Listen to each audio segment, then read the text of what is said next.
এবার হাইলাকান্দিতে প্রথম ট্রেন চালু হচ্ছে দিল্লি, ক্যালকাটা, শিলচর ও গুয়াহাটি।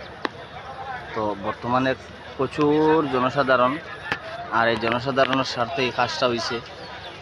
আনন্দিত হিসাবে জনসাধারণ বহুত উপস্থিত, আর এবং কিছু যাত্রীগণও আছেন। কেন যাত্রীও দেখা যাচ্ছে, দেখা গেছে যে যাত্রীও আছেন, আর কিছু জনসাধারণ দেখার জন্য উপস্থিত হয়েছেন।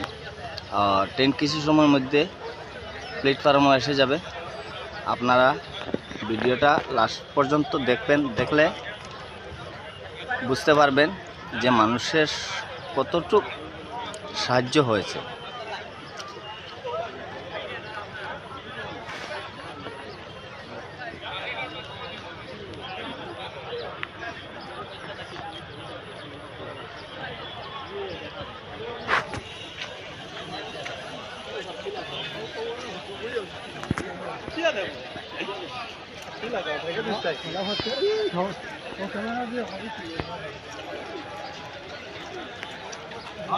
আমরা